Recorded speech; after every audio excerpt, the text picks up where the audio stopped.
എന്നോട് പ്രിയമുണ്ടോ എന്ന് മൂന്നാമതും ചോദിക്കിയാൽ പത്രോസ് ദുഃഖിച്ചു. കർത്താവേ, നീ സകലതും അറിയുന്നു, നിന്നോട് പ്രിയമുണ്ട് എന്നും നീ അറിയുന്നു എന്ന് പറഞ്ഞു. യേശു അവനോട്, എൻ്റെ ആടുകളെ മേയ്ക്ക എന്ന് പറഞ്ഞു.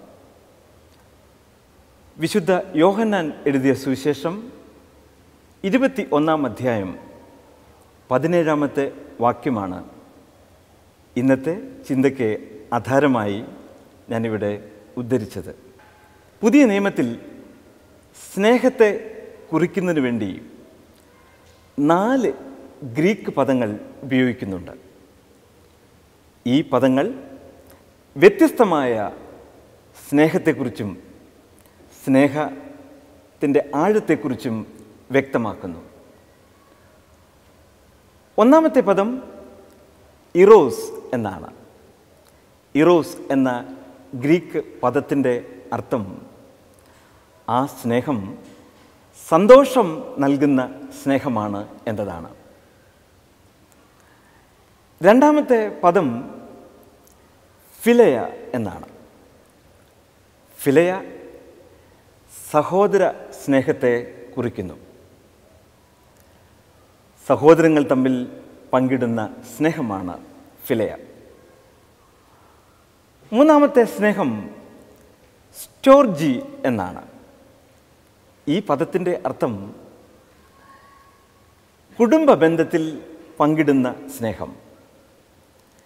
കുടുംബ ബന്ധത്തെ നിലനിർത്തുന്ന സ്നേഹത്തിനെയാണ് ഈ ഗ്രീക്ക് പദം കൊണ്ട് കുറിക്കുക. നാലാമത്തെ സ്നേഹം, ആ സ്നേഹത്തിൻ്റെ പദം അഗപ്പേ എന്നാണ്. അഗപ്പേ സ്നേഹത്തിൻ്റെ പ്രത്യേകത ത്യാഗസമ്പന്നമായ സ്നേഹം എന്നാണ്. അതിന് ഉത്തമവും ഉദാത്തവുമായിട്ടുള്ള ഉദാഹരണം യേശു കാൽവറി ക്രൂശിൽ പ്രകാശിപ്പിച്ച സ്നേഹമാണ്. സ്വയം ഇല്ലാതാകുന്ന ത്യാഗനിർഭരമായ സ്നേഹം. ആ സ്നേഹമാണ് അഗപ്പേ. വിശുദ്ധ യോഹന്നാൻ എഴുതിയ സുവിശേഷം 21 അധ്യായം ആ സ്നേഹത്തിൻ്റെ മറ്റൊരു നിദർശനമാണ് പ്രകടമാക്കുക. കാൽവറി ക്രൂശിൽ ത്യാഗസമ്പന്നമായ മരണം വരിച്ച കർത്താവ് 3-ാം ദിവസം ഉയർത്തെഴുന്നേറ്റു. ഭീതിയുടെയും സംശയത്തിൻ്റെയും നിഴലിൽ കഴിഞ്ഞിരുന്ന ശിഷ്യന്മാർക്ക് യേശു പലതവണ പ്രത്യക്ഷമായി. അവരിൽ പലർക്കും പലതരത്തിലുള്ള സംശയങ്ങളും ഉണ്ടായിരുന്നു. പക്ഷേ ഉയർത്തെഴുന്നേറ്റ കർത്താവ് അവരുടെ സംശയങ്ങൾക്ക് അതീതമായി അവർക്ക് പ്രത്യക്ഷപ്പെട്ടു.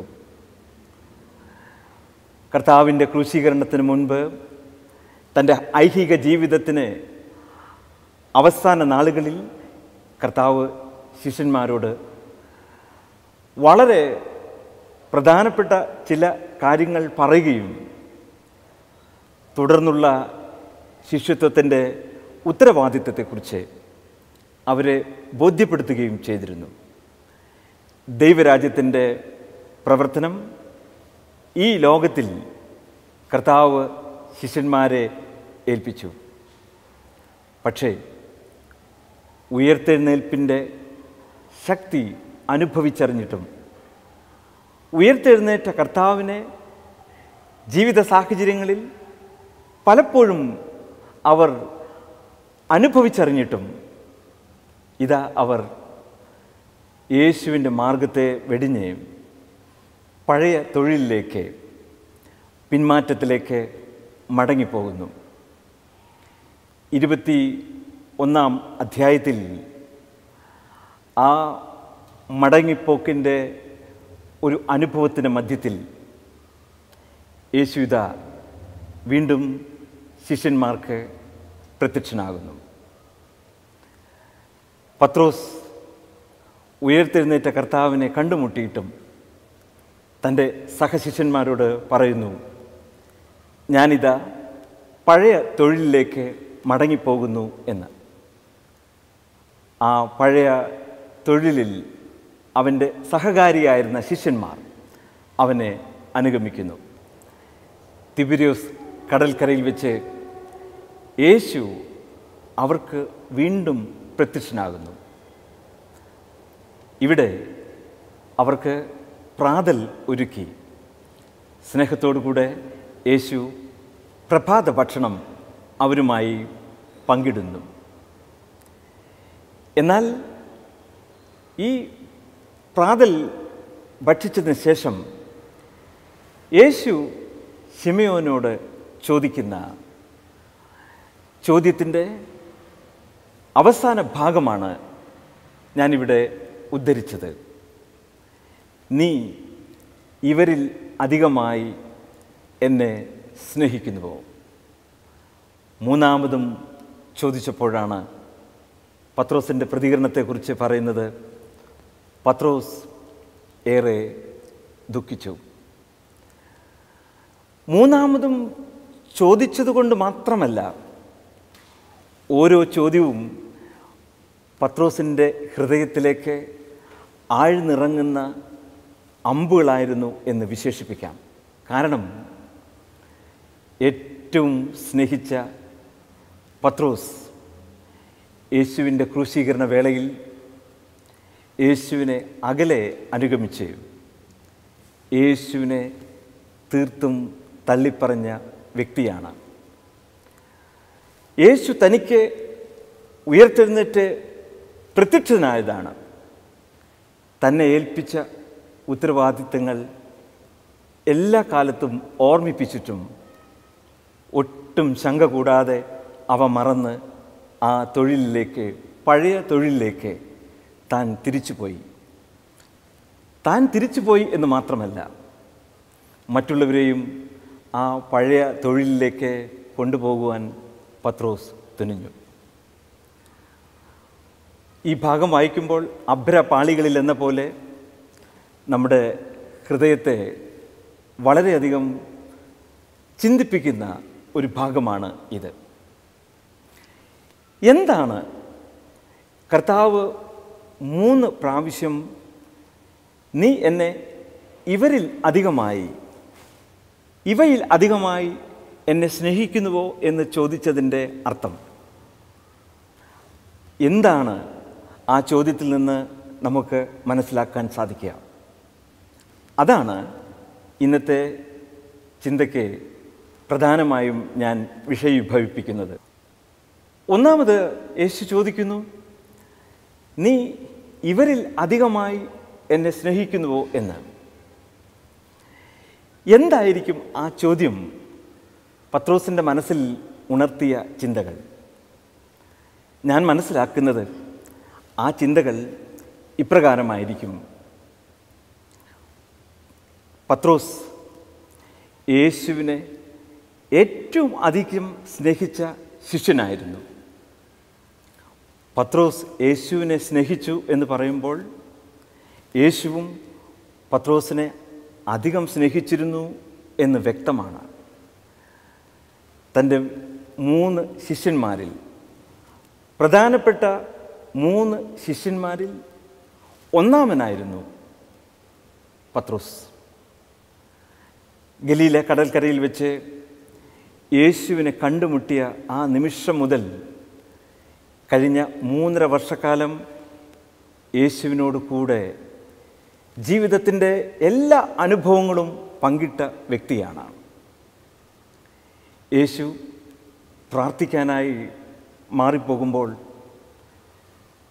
പലപ്പോഴും മറ്റ് ശിഷ്യന്മാരെ കൊണ്ടുപോകാത്ത സാഹചര്യത്തിൽ പോലും യേശു പ്രാർത്ഥിക്കുവാൻ ശിഷ്യനായ പത്രോസിനെ കൊണ്ടുപോകുമായിരുന്നു.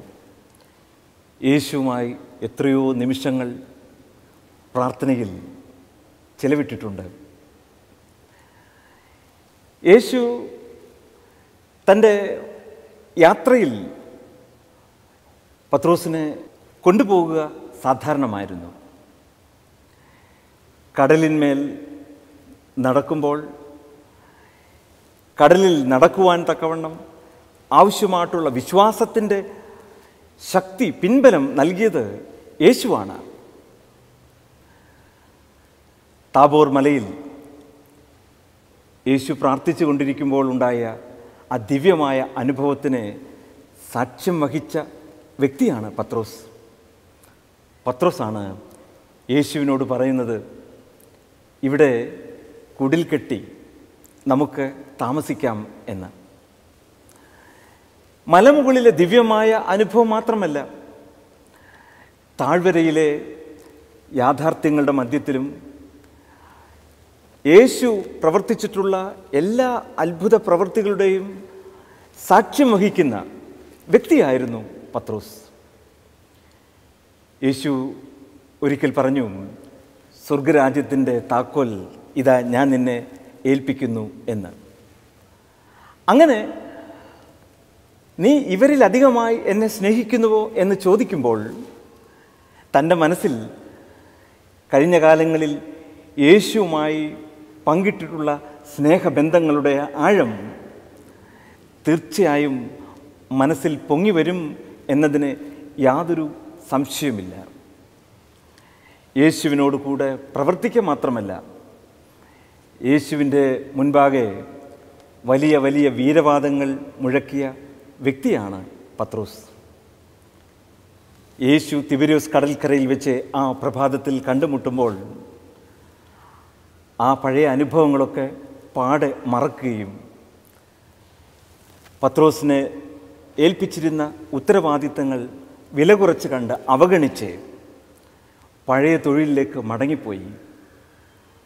പഴയ തൊഴിലിലേക്ക് താൻ മാത്രമല്ല മറ്റുള്ളവരെ കൂടെ പ്രേരിപ്പിച്ച് കൊണ്ടുപോകുന്നത് പത്രോസാണ്. ഇങ്ങനെയുള്ള ഒരു പശ്ചാത്തലത്തിലാണ് പത്രോസിനോട് യേശു ചോദിക്കുന്നത്, ഇവരിൽ അധികമായി നീ സ്നേഹിക്കുന്നുവോ എന്ന്.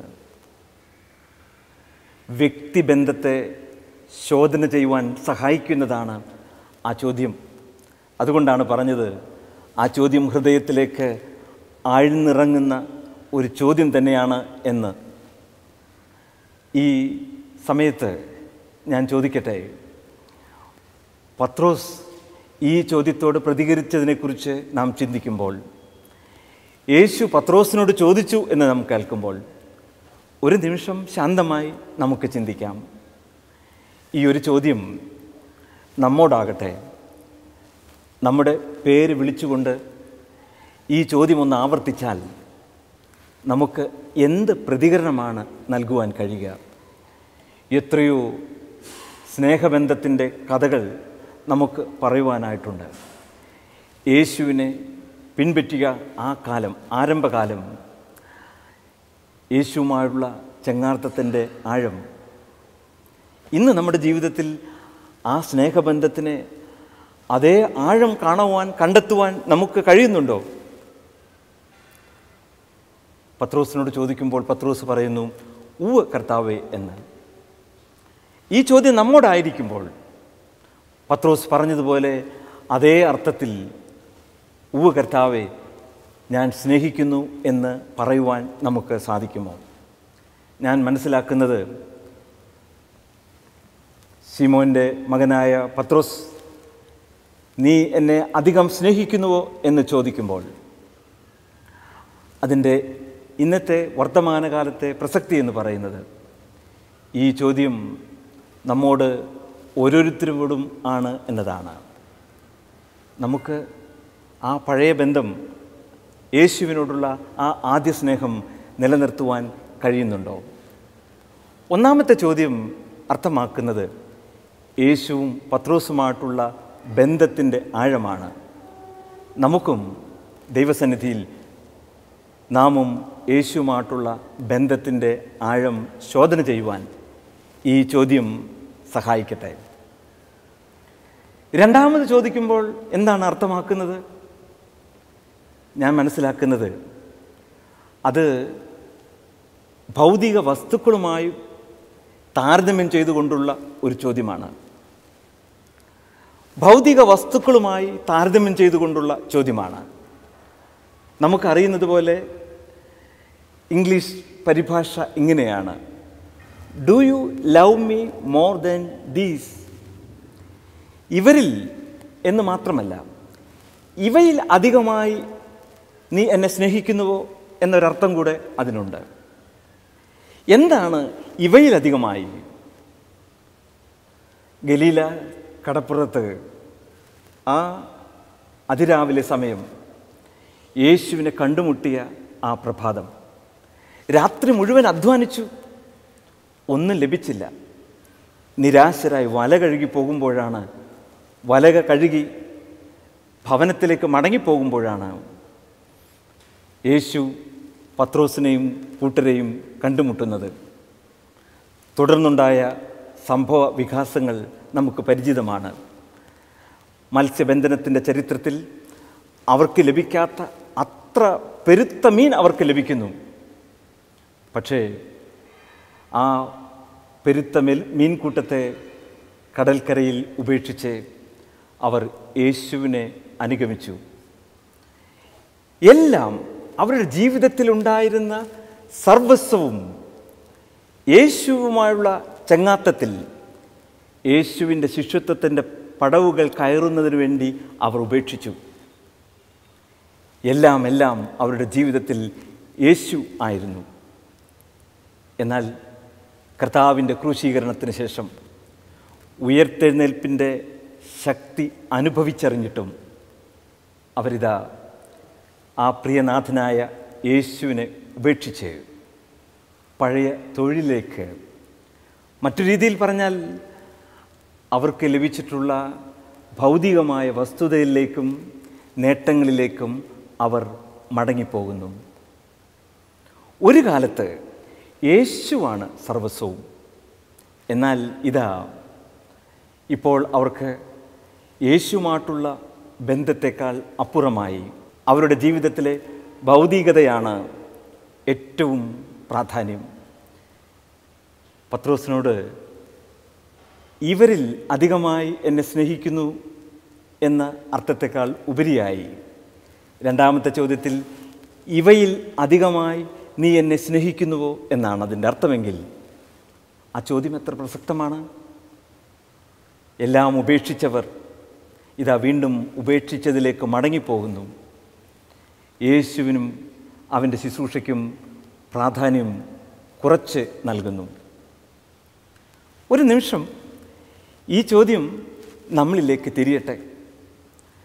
യേശുവിനെ പിൻപറ്റുവാൻ എല്ലാം ഉപേക്ഷിച്ചവർ, യേശുവാണ് ജീവിതത്തിൽ പരമപ്രധാനമായിട്ടുള്ളത് എന്ന് പ്രഖ്യാപിച്ചവർ, സാക്ഷ്യം വഹിച്ചവർ, ഇന്ന് ആ സാക്ഷ്യത്തിന് വിരുദ്ധമായി ദൈവം നൽകിയ ദാനങ്ങളെ കൂടുതലായി സ്നേഹിച്ച് യേശു നമ്മെ ഭരമേൽപ്പിച്ചിട്ടുള്ള ശുശ്രൂഷ, നമ്മെ നിയോഗിച്ചിട്ടുള്ള സ്ഥാനങ്ങളിൽ നിർവഹിക്കേണ്ടതായിട്ടുള്ള ഉത്തരവാദിത്തങ്ങൾ അത് മറന്നുപോയിട്ടുണ്ടോ? കർത്താവിൻ്റെ ഈ രണ്ടാമത്തെ ചോദ്യം ഞാൻ മനസ്സിലാക്കുന്നത് ഇവയിലധികമായി നൽകപ്പെട്ടിട്ടുള്ള അനുഗ്രഹങ്ങൾക്കും മറ്റും ഉപരിയായി എന്നെ സ്നേഹിക്കുന്നുവോ എന്നാണ്. യേശു നമ്മളിൽ നിന്ന് അധിക സ്നേഹം ആവശ്യപ്പെടുമ്പോൾ നമുക്ക് നൽകപ്പെട്ടിട്ടുള്ള അനുഗ്രഹങ്ങളെക്കാൾ ഉപരിയായി യേശുവിനെ സ്നേഹിക്കുവാൻ നമുക്ക് സാധിക്കുന്നുണ്ടോ? യേശുവിനെ അധികമായി സ്നേഹിക്കുവാൻ ദൈവം തമ്പുരാൻ നമ്മെ സഹായിക്കട്ടെ. യേശുവേ, ഞങ്ങൾക്ക് നൽകപ്പെട്ടിട്ടുള്ള എല്ലാ അനുഗ്രഹങ്ങളെക്കാളും ഉപരിയായി നിന്നെ സ്നേഹിപ്പാൻ ഞങ്ങൾക്ക് ശക്തി നൽകണമേ എന്ന് പ്രാർത്ഥിക്കാം. മൂന്നാമത്തെ ചോദ്യം, ആ ചോദ്യത്തിന് പ്രതികരണമായിക്കൊണ്ടാണ് ഇവിടെ പറയുന്നത്, കർത്താവേ, നീ സകലതും അറിയുന്നു. ഇതിനെക്കുറിച്ച് വിശുദ്ധ യോഹന്നാൻ എഴുതിയിരിക്കുന്നത് പത്രോസ് ഏറെ ദുഃഖിച്ചു എന്നാണ്. ആദ്യം ചോദിച്ചപ്പോൾ ഉത്തരത്തിൽ ഒരു പതർച്ചയുണ്ടായിരുന്നിരിക്കാം. രണ്ടാമത്തേതിൽ അധികം ക്ലേശപ്പെട്ട് കാണും. മൂന്നാമത്തെ പ്രതികരണത്തെക്കുറിച്ച് വിശുദ്ധ യോഹന്നാൻ പറയുന്നു, ദുഃഖിച്ചു എന്നാണ്, തകർന്നു പോയി എന്നാണ് ഞാൻ മനസ്സിലാക്കുന്നത്. തകർന്ന മനസ്സിൽ നിന്ന് ഉരുത്തിരിയുന്ന ഒരു മറുപടിയാണ്, കർത്താവേ, നീ സകലവും അറിയുന്നു എന്നത്. നിനക്ക് മറവായതൊന്നുമില്ല, ഇനി എന്തിനാണ് ചോദിക്കുന്നത്? എന്താണ് ഈ ദുഃഖാവസ്ഥയിൽ നിൽക്കുന്ന, അനുതാപത്തിൽ നിൽക്കുന്ന പത്രോസിനോട് യേശു ആവശ്യപ്പെടുന്നത്? യേശു ആവശ്യപ്പെടുന്നത് ആടുകളെ മേയ്ക്കുക എന്നാണ്. മറ്റൊരു രീതിയിൽ പറഞ്ഞാൽ, നിന്നെ ഭരമേൽപ്പിച്ചിട്ടുള്ള ആ ഏക ദൗത്യത്തിലേക്ക് നീ മടങ്ങിപ്പോയി ആ ശുശ്രൂഷ നീ നിറവേറ്റണം എന്നാണ്. ക്രൂശുമായുള്ള ബന്ധത്തിലാണ് ആ ചോദ്യം. ആദ്യത്തെ 2 ചോദ്യത്തിൻ്റെ അർത്ഥം വ്യക്തിബന്ധത്തിലും ഭൗതിക വസ്തുക്കളുടെ അടിസ്ഥാനത്തിലുമാണെങ്കിൽ, ഈ ചോദ്യം പത്രോസും കൂട്ടരും സാക്ഷ്യം വഹിച്ച ആ ക്രൂശിൻ്റെ അടിസ്ഥാനത്തിലാണ്. എന്താണ് ആടുകളെ മേയ്ക്കുക എന്നാൽ? എന്താണ് ഏൽപ്പിക്കപ്പെട്ടിരിക്കുന്ന ശുശ്രൂഷ തികയ്ക്കുക എന്ന് വെച്ചാൽ? അതിന് ഒരു മാനം മാത്രമേ ഉള്ളൂ. കർത്താവ് പറയുകയാണ്, ക്രൂശിൽ ഞാൻ പ്രദർശിപ്പിച്ച സ്നേഹമാണ് അതിൻ്റെ മാനം, ആ ത്യാഗമാണ് അതിൻ്റെ അടിസ്ഥാനം. ആ ക്രൂശിലേക്കുള്ള ക്ഷണമാണ് 3-ാമത്തെ ചോദ്യം. ആടുകളെ മേയ്ക്കാം എന്നാൽ ദൈവം ഏൽപ്പിച്ചിരിക്കുന്ന ഉത്തരവാദിത്തം, യേശുവിൻ്റെ ശിഷ്യന്മാർ എന്ന നിലയിൽ ഭരമേൽപ്പിക്കപ്പെട്ടിരിക്കുന്ന നിയോഗം, ആ നിയോഗത്തിൻ്റെ മധ്യേ നാം ഏറ്റെടുക്കുന്ന വെല്ലുവിളികൾ, അതാണ് ആ സ്നേഹത്തിൻ്റെ, ത്യാഗത്തിൻ്റെ അടിസ്ഥാനം. അതാണ് ആ ചോദ്യത്തിൻ്റെ അർത്ഥം. നീ ഇവയിലധികമായി എന്നെ സ്നേഹിക്കുന്നുവോ എന്ന 3-ാമത്തെ ചോദ്യം കർത്താവിൻ്റെ ക്രൂശിലേക്ക് പത്രോസിനെ ക്ഷണിക്കുന്നതായിട്ടുള്ള സ്നേഹമാണ്. ഭക്തനായ ഒരു മനുഷ്യൻ ഇങ്ങനെ പറയുന്നു, എന്താണ് ക്രൂശ്? അദ്ദേഹം ആദ്യം പറയുന്നുണ്ട്, സാധാരണക്കാർക്ക് സാധാരണ ഭാഷയിൽ പറഞ്ഞാൽ ക്രൂശ് എന്ന് പറയുന്നത് നാം ഓരോരുത്തരും ജീവിതത്തിൽ അനുഭവിക്കുന്ന വ്യക്തിപരമായ ദുഃഖമാണ്. അത് ചിലർക്ക് രോഗമായിരിക്കാം, ചിലർക്ക് മാനസികമായ സംഘർഷമായിരിക്കാം, ചിലർക്ക് കുടുംബപരമായിട്ടുള്ള ചില പ്രതിസന്ധികളും പ്രയാസങ്ങളുമായിരിക്കാം. അതിനെയാണ് ക്രൂശെന്ന് വ്യാഖ്യാനിക്കുക. എന്നാൽ ഭക്തനായ മനുഷ്യൻ പറയുന്നു, ക്രൂശെന്ന് പറയുന്നത് കർത്താവിൻ്റെ ശിഷ്യത്വത്തിൽ തുടരുവാനായിട്ട് യേശു ഏൽപ്പിച്ചിട്ടുള്ള നിയോഗം പൂർത്തീകരിക്കുവാൻ ബന്ധപ്പെടുമ്പോൾ, ശുശ്രൂഷയിൽ ജാഗരൂകരായി തുടരുമ്പോൾ ഉണ്ടാകുന്ന പ്രതിബന്ധമാണ്, കഷ്ടതയാണ് ക്രൂശ് എന്ന് പറയുന്നത്. അങ്ങനെയാണെങ്കിൽ കർത്താവിൻ്റെ ക്രൂശിലേക്കുള്ള ക്ഷണം എന്ന് പറയുന്നത് കർത്താവിൻ്റെ ജീവിത ശൈലിയിൽ ഏൽപ്പിക്കപ്പെട്ട ശുശ്രൂഷ തുടരുക എന്നാണ് അർത്ഥം. കർത്താവ് പറഞ്ഞ ഭാഷയിൽ പറഞ്ഞാൽ, ഗോതമ്പ് മണി നിലത്ത് വീണ് ചാവുകയും മണ്ണിൽ അലിഞ്ഞു ചേർന്ന് രൂപമില്ലാതായി ഒരു പുതിയ ഭാവത്തിലേക്ക്, രൂപത്തിലേക്ക്, പുതിയ ചെടിയായി വളരുന്നതാണ് സ്വയം ഇല്ലാതാകുന്ന സ്നേഹം. ഞാൻ സ്നേഹത്തെക്കുറിച്ച് പരാമർശിച്ചപ്പോൾ പറഞ്ഞുവല്ലോ, അഗപ്പെ എന്ന സ്നേഹം, അത് ഇല്ലാതാകുന്ന ത്യാഗസമ്പന്നമായ സ്നേഹം. പത്രോസിനോട് ആവശ്യപ്പെടുകയാണ്, നിനക്ക് ആ സ്നേഹത്തിൻ്റെ പങ്കുകാരനായി തീരുവാൻ കഴിയുമോ എന്ന്. സ്റ്റീഫൻ ഗ്രഫെ എന്ന് പറയുന്ന ദൈവശാസ്ത്ര ചിന്തകൻ ഇങ്ങനെ പറയുന്നു, നാം ജീവിതത്തിൽ ഈ വഴിയെ ഒരു പ്രാവശ്യം മാത്രമേ കടന്നു പോകുകയുള്ളൂ. അങ്ങനെ കടന്നു പോകുമ്പോൾ മാർഗമധ്യേ കാണുന്നത്, നാം ചെയ്യേണ്ടുന്നത് ചെയ്ത് പൂർത്തീകരിക്കുന്നതാണ് യഥാർത്ഥമായ ക്രിസ്തീയ മാതൃക, ക്രിസ്തീയ ശുശ്രൂഷയുടെ മാതൃക. ഈ ചോദ്യം ഇന്ന് നമ്മോട് കർത്താവ് ചോദിക്കുമ്പോൾ എന്തായിരിക്കണം നമ്മുടെ പ്രതികരണം? കർത്താവ് അവൻ്റെ ശുശ്രൂഷ, ആടുകളെ മേയ്ക്കുവാനുള്ള ശുശ്രൂഷ നമ്മെ ഭരമേൽപ്പിക്കുമ്പോൾ എന്തായിരിക്കണം നമ്മുടെ പ്രതികരണം? ജീവിത യാത്രയിൽ നമുക്ക് ചെയ്യാവുന്ന നന്മകൾ മറ്റുള്ളവർക്ക് വേണ്ടി, യേശുവിന് വേണ്ടി ചെയ്ത് പൂർത്തീകരിക്കുമ്പോൾ നാം ഇതാ യേശുവിനെ അധികം സ്നേഹിച്ച് അവൻ്റെ ശുശ്രൂഷയിൽ നാം പങ്കുകാരായി തീരുകയാണ് ചെയ്യുന്നത്. വിശുദ്ധയായി പ്രഖ്യാപിക്കപ്പെട്ട മദർ തെരേസ പലപ്പോഴും തൻ്റെ ശുശ്രൂഷയെക്കുറിച്ച് പറയുന്ന ഒരു പ്രതികരണം ഇതാണ്: I do it for my lord. ഞാൻ എന്ത് ചെയ്താലും എൻ്റെ ശുശ്രൂഷയുടെ ലക്ഷ്യമെന്ന് പറയുന്നത് എൻ്റെ കർത്താവിന് വേണ്ടി ചെയ്യുക എന്നതാണ്. I do it for my lord.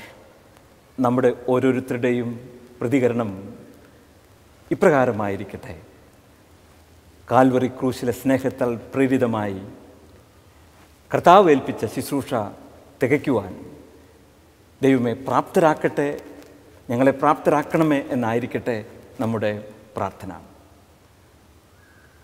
ചരിത്രത്തിൽ പത്രോസിൻ്റെ മരണത്തെക്കുറിച്ച് ഇപ്രകാരം ഒരു സംഭവ കഥയുണ്ട്. റോമ നഗരത്തിൽ ക്രിസ്ത്യാനികൾക്കെതിരെ വലിയ പീഡനം ഉണ്ടായി. പത്രോസിനെ ക്രൂശിലേറ്റുവാൻ അവർ തീരുമാനിച്ചു. തടവറയിൽ നിന്ന് പത്രോസ് ഒരു അതിരാവിലെ സമയം രക്ഷപ്പെട്ട് പട്ടണത്തിന് പുറത്ത് കടക്കുവാൻ ശ്രമിക്കുകയാണ്. അവിടെ യേശു പത്രോസിന് പ്രത്യക്ഷനാകുന്നു. യേശുവിനോട് പത്രോസ് ചോദിക്കുന്നു, കർത്താവേ, നീ എവിടേക്ക് പോകുന്നു? ലാറ്റിൻ ഭാഷയിൽ ഇങ്ങനെയാണ് പറയുന്നത്, കോവാഡിസ്. കർത്താവേ, നീ എവിടേക്ക് പോകുന്നു? കർത്താവ് പറയുന്നു, നിനക്ക് പകരം ഇതാ റോമ പട്ടണത്തിലേക്ക് പോയി ക്രൂശിക്കപ്പെടുവാൻ. രക്തസാക്ഷിയാവുവാൻ അധൈര്യം പ്രകടിപ്പിച്ച പത്രോസ് ഇതാ യേശുവിനോട് പറയുന്നു, ഇല്ല ഇല്ല, നീ ഇനി ഒരിക്കൽ പോലും ക്രൂശിക്കപ്പെടരുത്. ഞാൻ തിരികെ പോയി ആ ക്രൂശുമരണം വഹിക്കാം എന്ന്. തിരികെ ചെന്ന് അധികാരികൾക്ക് കീഴ്പ്പെട്ട് ഇങ്ങനെ പറയുകയാണ്, ഞാൻ ക്രൂശീകരണം ഏറ്റുവാങ്ങുവാൻ തയ്യാറാണ്, പക്ഷേ യേശുവിനെ പോലെ നേരെ ക്രൂശിക്കപ്പെടുവാനുള്ള ഭാഗ്യം എനിക്കില്ല. എനിക്കൊരു അഭ്യർത്ഥനയുണ്ട്. എന്നെ ക്രൂശിക്കുമ്പോൾ തലകീഴായി ക്രൂശിക്കണം. എന്തിനാണെന്നല്ലേ? ക്രൂശിക്കപ്പെട്ട യേശുവിൻ്റെ കാൽപാദങ്ങൾ ചുംബിച്ച് ഈ ലോകത്തിൽ നിന്ന് എനിക്ക് യാത്രയാവണം. പത്രോസിനെ തലകീഴായി ക്രൂശിച്ചു. അങ്ങനെ പത്രോസ് രക്തസാക്ഷിയായി എന്നാണ് ചരിത്രം രേഖപ്പെടുത്തുന്നത്. നീ ഇവരിലധികമായി എന്നെ സ്നേഹിക്കുന്നുവോ എന്ന ചോദ്യത്തിന് പത്രോസ് ദുഃഖിച്ചു. സകലവും അറിയുന്നല്ലോ കർത്താവേ എന്ന് പറഞ്ഞു. ആടുകളെ മേയ്ക്കുക എന്ന് കർത്താവ് അവനെ ഭരമേൽപ്പിച്ചു.